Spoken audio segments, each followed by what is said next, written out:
Hey, what's up guys, it's Dark Duels, and today we're going to be doing a Traptrix deck profile. So I'm really excited for this one because this deck just got some amazing new support in Lightning Overdrive. So this deck is a really amazing control-based deck that actually got two really cool cards in the form of the new Link Monster and the new Traptrix Vesiculo, which is an insanely good card in this deck. So without further ado guys, don't forget to like, comment, subscribe, hit the bell on there so you can become part of the notification squad, and definitely check out the Patreon down in the description below for all those awesome rewards, like getting your name in the description for every single video, getting assigned cards in the mail, and even getting to request a deck profile every single month you're a patron, along with test hands. So without further ado, let's get straight on into this. So first off, we're going to be playing 3 copies of the new Traptrix Vesiculo. So Vesiculo is a really good card in this deck that has the ability that's unaffected by the effect of hold normal traps, which the majority of them have that ability. And then you can only use one of the following effects of Traptrix Vesiculo once per turn, and you can only use it once that turn as well. And you can send one trap card you control to the graveyard to special summon this card from your hand. And it has to be a set trap card on your field. And if you control no cards in your spell and trap card zone, then you can banish this card from the graveyard and then target one hold normal trap in your grave and set it to your field. So it is a really good extender for the deck and helps out the deck a lot as a 3 of, in my opinion.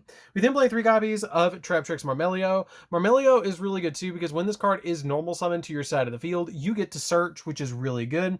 You get to search one whole normal trap from your deck to your hand, and then when this card is special summoned, you get to target one spell or trap your opponent controls and destroy that target. We then play 2 copies of Traptrix Mantis. I bumped my copies of Mantis down to 2. You can play it as a 3 of, but with all the traps I play in this deck, I just feel like 2 is totally fine. It has the ability that when this card is normal summon, you get to add a Traptrix monster from your deck to your hand. And it's unaffected by the effect of normal hold traps. And then once per turn, you can target one set spell or trap you control, return that target to the hand, and then you can set a spell or trap from your hand, which is a really good effect. Now you can interchange these out, the Vesiculos down to 2 and the Mantis up to 3. It's kind of up to you, player preference. I personally like 3 and 2 with the 2 Mantis and the 3 Vesiculo. We then played 2 copies of Diana. This card is really good because this card has the ability that when this card is normal summon, you can target one Traptrix monster in your graveyard and special summon that target in defense.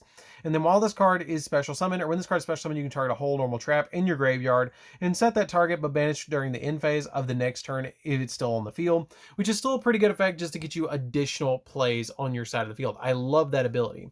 We then play 2 copies of Parallel Xyz. The Parallel Xyz is, to me, is just a 2-of with the other cards I'm playing. You can play 3. I'm just playing 2 because I'm playing another tech card in the deck. But what this card does is if this card is special summoned by the effect of a Parallel Xyz, its level becomes 4. And if you link summon, you can special summon this card to a zone that link monster points to, and then special summon another Parallel Xyz from the deck. So you don't want to dead draw into 2 of these, which is why I'm playing just the 2 copies of it, because if I draw into one, the chances are I probably won't draw into the second one. And so I'm just playing 2 copies of it in this particular build. We then play 2 copies of Artifact Scythe. Now this is where it differs a lot. Is I love playing Scythe in this deck because it shuts down my opponent's special summoning from the X deck, and so if I hit them with something like a copy of Floodgate Trap Hole or a copy of Compulse or Ice Dragon's Prison, I can kind of just completely shut down their board if I use the copy of Scythe and slow down the game to a point that they won't be able to get through a Felicia and get through this or get through a Sarah in this. And so it's really easy to just sanctum my opponent with the copy of Scythe and be able to kind of just deal with my opponent. And plus, if they Harpies Feather Duster me or Twin Twister me, I can then go off with the copy of Scythe to be able to special summon to my side of the field for basically for free, even if I hard draw it. Now, if you don't want to play the copies of Scythe, you can drop it for another copy of Mantis and another copy of Parallel Xyz. That is an option for you guys if you want to go that route. So that's it for the monsters, guys. Let's get into the spell, which we only play 1 spell. And that 1 spell is Double or Nothing. You play Double or Nothing in this deck because it helps you OTK in the deck. And the deck really does need the extra push for this deck to be able to help OTK. And what this basically does is you overlay into Utopia Double. You then search the deck for Double or Nothing. You then summon Utopia on top of Utopia Double. It comes out at 5,000.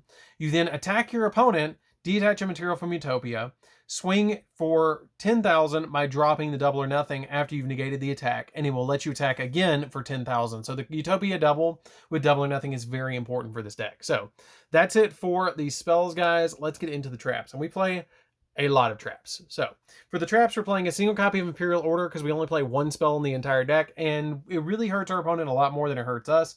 It does make us pay 700 life points, which is a little bit bad during the standby phase, which is a little bit bad, but at the same time, you should be ending the game before you pay any significant amount of life points off this card. We play 2 copies of Grave Trap Hole. Grave Trap Hole is really good because when your opponent activates a monster effect in their hand or graveyard, or when your opponent's banished monster effect is activated, you negate the effect. If you do, inflict 2,000 points of damage to your opponent. So basically, it can stop hand traps, and it's just really good at stopping hand traps. We then play 2 copies of Floodgate Trap Hole. The 2 copies of Floodgate Trap Hole are just very necessary in this deck, because when your opponent summons a monsters, you can change an opponent's monster to face down defense, and then monsters change to face down defense by this effect cannot change their battle position. So a combo with a Artifact Sanctum plus this basically shuts down your opponent's entire turn, because it turns off special summoning from the extra deck, and then when they normal summon for the turn, you just flip it face down, and so basically you just turn off their entire turn, which is great. We then play 2 copies of Compulsory Evacuation Device just to handle stuff that the other cards in the deck can't, like Ice Dragon's Prison and Torrential. This card comes in really handy to be able to bounce stuff that's going to punch through a copy of Serra, and so basically you play this card as a 2 of. We play 3 copies of Ice Dragon's Prison. Ice Dragon's Prison is a great card. Now, this is kind of, again, one of those cards that you can play 3 and 2, but you really do need to play at least 2 copies of your Ice Dragon's Prison, because it does come in very handy with the ability to target a monster your opponent's graveyard and special summon it to your field, and then banish a monster from both players' field with the same type, which is really good because a lot of decks, especially Tri-Brigade, this card just kind of like destroys, which is great. We play 3 copies of Torrential Tribute because it does shut down a lot of games, because some of your cards are just unaffected by traps. And so this card really is great that when you activate it, you can just blow board. And so it's really helpful. We play 3 copies of Infinite Impermanence. The Infinite Impermanence basically lets you target a face a monster opponent controls, negate the effects of that monster, which is really great because if you have some monster that can't be destroyed by a card effect or targeted, like you can't target it with this because it can't be targeted, but there's a lot of cards in the deck that don't target, and so it's really good. Like you have stuff like Torrential for stuff that doesn't target, and if it can't be destroyed, you just use this and a copy of your Compulse to be able to bounce it, which is really cool in combo. So basically you have a card for any situation just about, which is really nice. We then play 3 copies of Shade. Shade is really good because it can special summon itself as a level 4 to your side of the field, which really helps out the deck to give you an additional level 4 on your side of the field to give you more rank 4 plays. And plus, if you don't have a trap, you want to start with this card anyways. We then play 3 copies of Artifact Sanctum. The Sanctums are ridiculously good in this deck, and I really like them. A lot of people are opting out of playing Artifact Scythe in this deck, but I really don't understand it. Like, Artifact Scythe is just so good at shutting down your opponent's like entire extra deck, and with the deck that just plays through the extra deck, especially with the meta now, with Artifact Sanctum just throwing a Scythe on the field, it can shut down entire boards. So this card is really good, but if you don't want to play it, you can play 3 Ash over it. It's up to you. But I really like the 3 copies of Artifact Sanctum in my personal build, and I think you guys should definitely try this out, because throwing out a Scythe against your opponent during their turn, just completely turning off the extra deck, is really, really good.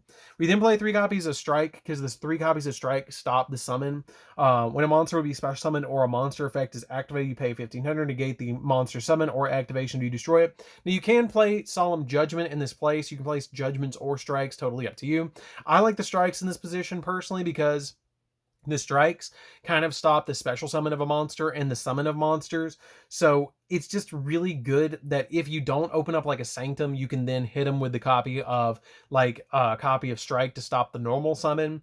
And then if it goes to the graveyard and then they try and summon again, you can back it up with an Ice Dragon's Prison and then basically combo this to shut down an entire turn, which is really good because when they special summon, you hit them with this and then you send that monster to the graveyard, and then Ice Dragon Prison, if they've already normal summoned a monster with the same type, you can then hit them with the Ice Dragon's Prison, bring that monster back that you just hit with the Strike, and then banish the monster on the field, which is really good because it just completely blows out their field with just these 2 cards. And then your copy of your Torrential just hits when they summon a bunch of monsters to the field. So you have basically a card for every situation with this lineup. So a few budget options for you guys. If there's anything in here that you see that you can't afford, like an Ice Dragon's Prison until the Megatins, you can change them out for Bottomless Trap Hole. That is an option for you guys if you're looking for a more budget option for this deck. So that's it for the traps, guys. Let's get into the extra deck.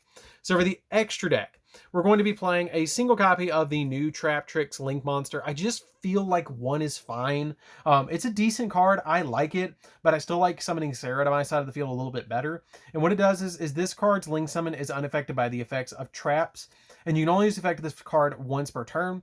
After you activate a whole normal trap card, you can set it instead of sending it to the graveyard, and then during the end phase, you can target one Traptrix in a graveyard and special summon in a defense position, which is really good as an extender play, but you don't want to open up with this card right off the bat if you're going first, because this is a very going first deck with all the traps. You basically want to go into this going turn 3 to be able to summon it to your side of the field and then revive one of your Traptrix like a Marmelio to be able to pop something on the field is really nice. But at the same time, you do want to be able to summon this later in the game. So I just played as one of. We then play 3 copies of Traptrix Serra. Traptrix Serra is so good. What this card does is this card's link summon is unaffected by the effects of traps, which is why it's really good with Torrential, because you can throw this on the field if you do get pushed to go second, or you summon this later in the game, and then you can like flip your copy of Torrential Blow board on summon, and it won't destroy this card. And you only use effect this card, each effect this card once per turn. If a normal trap is activated, which combos again with your copy of your Torrential, you can special summon one Traptrix monster from your deck with a different name of those cards you control. And if another Traptrix monster effect is activated, you can set a whole normal trap directly from your deck, which is pretty good. We then play a single copy of Pentestag, because you can summon Pentestag to your side of the field and then use it to point towards a Utopia Double or Utopia the Lightning to give it piercing damage, which is a little bit ridiculous. One copy of Nightmare Phoenix, which pops spells and traps, which is really helpful. A single copy of Link Spider. Now the Link Spider comes in handy because certain cards in the deck do require effect monsters, like your copy of Pentestag. So you can use your copy of Shade with this to be able to